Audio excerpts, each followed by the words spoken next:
Magluto tayo ng lauoy. Ayan, isali na natin dito ang isda.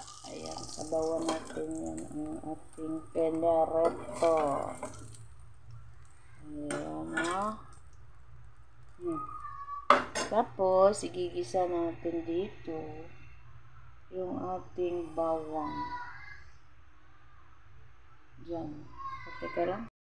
Isa natin dito yung ating bawang sibuyas. Pwede itong bawang. Wain muna natin. Ay, malalaki yung ating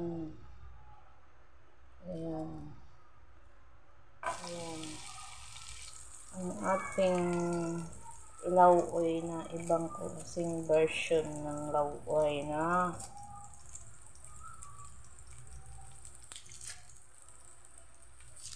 yun naman, ilunod na ito sila dito. Ayan. Atin ang nilagay ang ating isda at ilagay din natin yan doon ang ating bawang sibuyas. Dan lang natin dyan dahil nandyan na yan. Kaya idan lang natin dyan. Pag kumulo yung ating pinainit na may isda na sibuyas,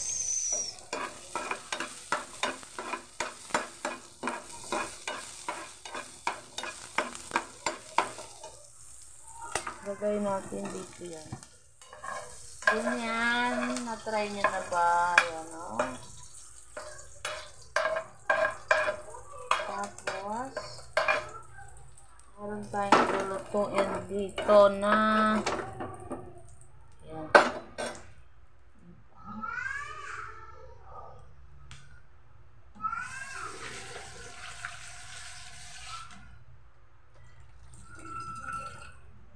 At itong ating kalabasa. Ayan. Daan din natin dyan. O, diba? Para maiba. Maiba ang luto. Madaming pagdadaanan. Dalaw natin ng konti.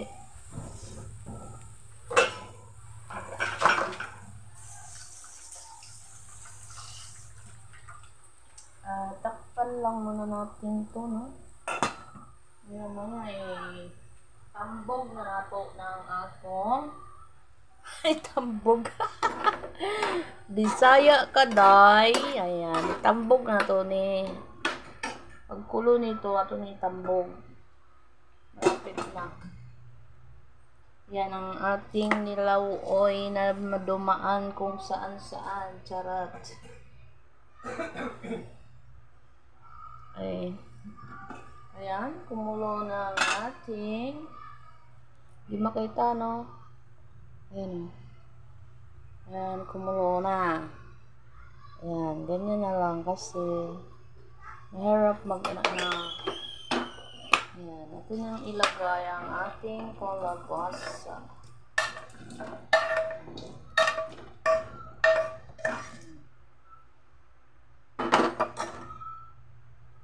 Takpan lang muna natin. At meron pa tayong lagi naman present yung malunggay ay. Lagyan na natin ng magic. Ayan. Magicin na natin at takpan natin muli yan. Ayan, binuksan naman natin at mayroon na naman tayong ilalagay dyan ay i-voice over natin to dahil may nagaganap ng ingay dito sa loob. Ayan, nakita ko nga yung isda na prito at yung ating diba, parang ang sarap ng sabaw. Hindi parang, masarap talaga yan. Pag nagluto tayo ng mga ganyan, simpleng luto pero masarap. Kunti lang ang gulay, dalawang klaseng gulay, tapos isda, yun lang ang ulam natin. Ayan. Yan ay ating tinikman, mayroon na siyang lasa. Ukay-ukay pa more. Ayan, ilalagay na natin ang ating malunggay, ang pangmalakasang malunggay. Tuwing magsabaw ay hindi nawawala yan. At mayroon tayong tanim rito. At maganda kasi daw yung malunggay. Malunggay ay antibac daw yan. Ayan, narinig ko lang din na maganda daw yan sa gulay-gulay at lagi yang present. Magmunggo man tayo. Nandyan si malunggay at ulugbate. Alugbate, ano man yung tawag dyan. At mayroon tayong tanim. Alugbate at malunggay. Yan ang present. Ngayon ay wala siyang alugbate. At kinatam akong manguha. Kaya ayan lang ang ilagay natin. Ang dami kong lugbati dito. Kaya lang, ang katam umiiral. Mataas kasi guys, mataas yan. Sinadya kong pataasin dahil dan sa kambeng. Ang kambeng ay salot. Yan. Talagang pinapagapang ko yung ating mga ulugbati sa puno-puno natin dyan, mga tanim.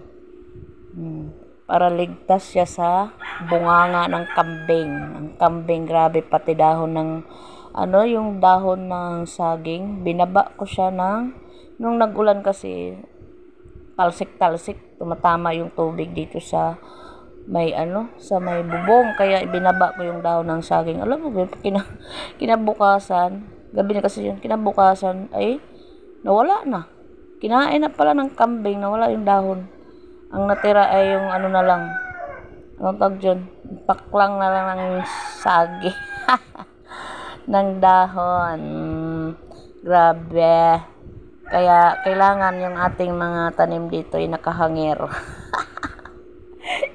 Ilumbitin mo para ligtas. Yung malunggay ko ay ligtas yung nasa taas pero sa baba. Talagang sadyang kalbo nga naman talaga pag nasa baba. Kaya kailangan mataas yung mga tanim mo mataas.